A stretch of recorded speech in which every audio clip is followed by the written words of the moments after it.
আসসালামু আলাইকুম। এখন শুনবেন সংবাদ শিরোনাম। খামেনির জানাজায় শরিক হতে ইরানিদের ঢল, নিরাপত্তাজনিত কারণে সময় নিয়ে গোপনীয়তা। দায়িত্ব নিল ৩ সদস্যের অন্তর্বর্তী কাউন্সিল। মার্কিন ইসরায়েলি হামলায় আরো ২০ ইরানির প্রাণহানি, অভিযান চলবে আরো ৪ সপ্তাহ। তেহরানে পাল্টা আক্রমণে মার্কিন যুদ্ধযান ধ্বংস। ঢাকার গণপরিবহন ব্যবস্থা আধুনিকায়নে বিশেষজ্ঞদের সাথে প্রধানমন্ত্রীর বৈঠক। মেট্রোর পাশাপাশি মনোরেল চালুর প্রস্তাব, নারীদের জন্য ইলেকট্রিক বাস। মশা নিধন আর যানজট নিরসনে গুরুত্ব, ঢাকা উত্তরের নতুন প্রশাসকের বিশেষ বিবেচনা রেল যোগাযোগ ও মহানগরীর খাল খনন। শিক্ষক স্বল্পতা আর অবকাঠামো সংকটের মাঝে আরো 10 মেডিকেল কলেজের আবেদন, রাজনৈতিক বিবেচনায় কোনো অনুমোদন নয়, জানালেন মন্ত্রী। এতক্ষণ শুনছিলেন সংবাদ শিরোনাম, এবার বিস্তারিত। ইসরায়েল যুক্তরাষ্ট্রের যৌথ হামলায় হত্যাকাণ্ডের শিকার ইরানের সর্বোচ্চ ধর্মীয় নেতা আয়াতুল্লাহ আলী খামেনির আজ জানাজা হওয়ার কথা। তেহরান বিশ্ববিদ্যালয়ের প্রাঙ্গণে এই জানাজা হবে। এর আগে শোক র্যালি হবে বলে জানায় বিভিন্ন গণমাধ্যম। এদিকে আয়াতুল্লাহ খামেনির জানাজা এবং শোক র্যালিতেও হামলার শঙ্কা রয়েছে। ইসরায়েলের তরফ থেকে এই হামলা হতে পারে বলে আশঙ্কা জানিয়েছে বেশ কিছু গণমাধ্যম। নিরাপত্তার কারণে শোক র্যালি এবং জানাজার আনুষ্ঠানিকতা পেছানো হতে পারে।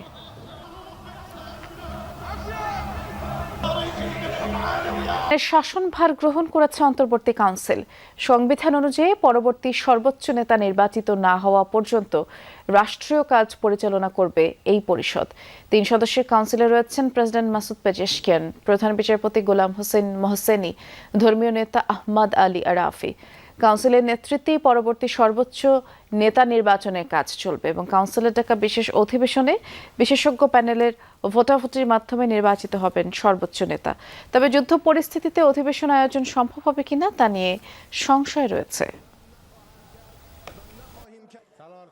ইরান জুড়ে তাণ্ডব চালিয়ে যাচ্ছে যুক্তরাষ্ট্র ইসরায়েল যৌথ বাহিনী।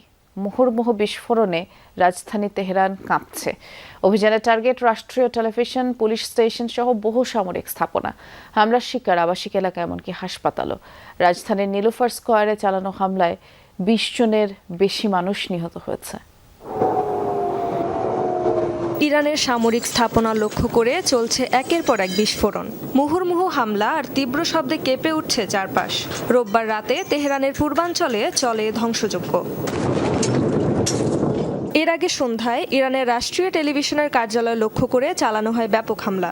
ক্ষতিগ্রস্ত হয় ভবনের কিছু অংশ। আকস্মিক বিস্ফোরণে বন্ধ হয়ে যায় IRIB-র সম্প্রচার। টার্গেট করা হয় রাজধানীর আবাসিক এলাকাও। বিমান হামলার টার্গেট হয় গান্ধী হাসপাতাল, যেখানে ছিল অনেক নবজাতক শিশুও। হামলার পর হুড়োহুড়ি করে রোগীদের সরিয়ে নেয় তাদের স্বজন ও স্বাস্থ্যকর্মীরা। হাসপাতালেও হয় ব্যাপক ক্ষয়ক্ষতি। রাতভর হামলা চলে তেহরান ও এর আশেপাশের এলাকায়। এছাড়াও আক্রমণ চালানো হয় ইরানের একাধিক ব্যালিস্টিক ক্ষেপণাস্ত্র ও নৌঘাঁটি লক্ষ্য করে। নৌবাহিনীর সদর দফতর ও একাধিক যুদ্ধজাহাজ ধ্বংসের দাবি ওয়াশিংটনের। মার্কিন সেনাবাহিনী জানায়, শনিবার শুরু হওয়া অভিযানে এখন পর্যন্ত কমপক্ষে 1000 লক্ষ্যবস্তুতে হামলা চালিয়েছে তারা। যুক্তরাষ্ট্র, ইসরায়েল আর মধ্যপ্রাচ্যের বিভিন্ন অঞ্চলে পাল্টা দাঁত ভাঙা জবাব দিয়ে চলছে ইরানের অপারেশন ফতেহ খাইবার। সোমবার কুয়েতের আকাশে মিসাইল ছুড়ে একটি মার্কিন F-15 ফাইটার জেট ধ্বংস করেছে ইরান। তেল আবিব, হাইফা সহ ইসরায়েলের বিভিন্ন এলাকায় ব্যাপক ধ্বংসযজ্ঞ চালায় তেহরান। এর পাশাপাশি মধ্যপ্রাচ্যের বিভিন্ন দেশে থাকা মার্কিন ঘাঁটি লক্ষ্য করেও হামলা চলছে। রাডার ও সার্ভিলেন্স সিস্টেমকে টার্গেট করে মিসাইল হামলা করছে ইরান। কুয়েতের আকাশসীমা পার করছিল মার্কিন F-15 ফাইটার জেটটি। হঠাৎ একটি ইরানি মিসাইল আঘাত হানে যুদ্ধ বিমানটিতে। ইরানের রাষ্ট্রীয় গণমাধ্যম সহ আন্তর্জাতিক বিভিন্ন সংবাদ মাধ্যম প্রচার করে ভিডিও। বিস্ফোরণের পর এক পর্যায়ে নিয়ন্ত্রণ হারিয়ে মাটিতে আছড়ে পড়ে যুদ্ধ বিমানটি। এর আগে প্যারাসুট নিয়ে ফাইটার জেট থেকে বেরিয়ে যেতে সক্ষম হন এর পাইলট। যুক্তরাষ্ট্র ইসরায়েলের হামলার পাল্টা জবাব দিতেই চলছে ইরানের অপারেশন ফতেহ খাইবার। তেল আবিব সহ ইসরায়েলের কৌশলগত বিভিন্ন এলাকায় ব্যাপক ধ্বংসযজ্ঞ চালিয়েছে ইরান। এখন পর্যন্ত ইসরায়েলি ভূখণ্ড লক্ষ্য করে 200-র বেশি মিসাইল ছুড়েছে ইরানি বাহিনী। হাইফা, জেরুজালেম সহ বিভিন্ন এলাকায় দেখা মিলছে এমন ধ্বংসযজ্ঞের। আন্তর্জাতিক বিভিন্ন গণমাধ্যম বলছে, ক্ষয়ক্ষতি আর প্রাণহানির তথ্য গোপনের চেষ্টা করছে নেতানিয়াহু প্রশাসন। তবে ইরান এখন পর্যন্ত সবচেয়ে বেশিবার হামলা চালিয়েছে সংযুক্ত আরব আমিরাতে। দেশটি প্রায় 150 মিসাইল আর 200 ড্রোন হামলা চালিয়েছে। মধ্যপ্রাচ্যে ইসরায়েলের অন্যতম ঘনিষ্ঠ মিত্র সবার আগে ইব্রাহিম অ্যাকর্ড স্বাক্ষর করে। অন্যদিকে ইউএইর আল ধাফরা এয়ারওয়েজে রয়েছে মার্কিন F-35 যুদ্ধবিমান, যা ইরানের বিরুদ্ধে হামলায় ব্যবহার হয়েছে।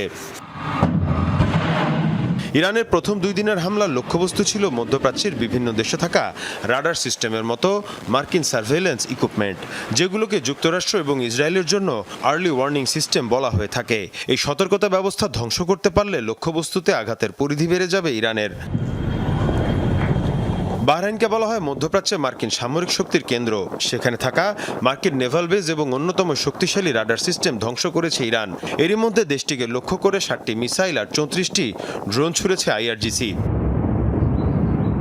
যুক্তরাষ্ট্র ইসরায়েলের হামলার জবাবে ইরান তার পাল্টা আক্রমণ শুধু অব্যাহত রাখেনি, বরং আরও জোরদার করেছে।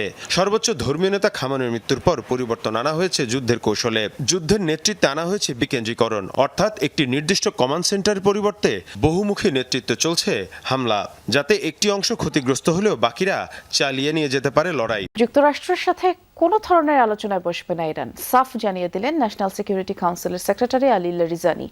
মার্কিন গণমাধ্যম দ্য ওয়াল স্ট্রিট জার্নালে নিজ অবস্থান স্পষ্ট করেন তিনি। ওই প্রতিবেদনে বলা হয়, ওমানের মধ্যস্থতায় যুক্তরাষ্ট্রের সাথে পুনরায় আলোচনার চেষ্টা চালাচ্ছেন লারিজানি। তিনি দাবিটি উড়িয়ে দিলেও ভিন্ন সুর ইরানের পররাষ্ট্রমন্ত্রী আব্বাস আরাকচির কণ্ঠে। তিনি বলেন, চলমান উত্তেজনা বন্ধ আর স্থিতিশীলতা পুনঃস্থাপন যে কোনো প্রচেষ্টায় তেহরান আগ্রহী। আর এ তথ্য জানায় তুরস্কের বার্তা সংস্থা আনাতোলু। তেহরানের শীর্ষ পর্যায়ের এই পরস্পর বিরোধী মন্তব্যে এখন ধোঁয়াশা তৈরি হয়েছে।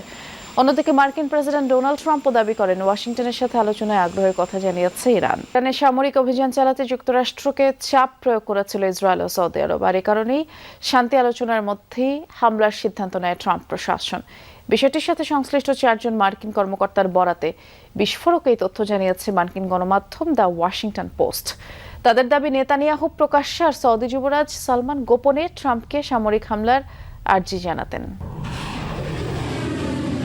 শনিবার স্থানীয় সময় সকাল 10টা মধ্যপ্রাচ্যে মোতায়েন মার্কিন বিমানবাহী রণতরী আর ঘাঁটিগুলো থেকে একের পর এক মিসাইল হামলা চালায় যুক্তরাষ্ট্র।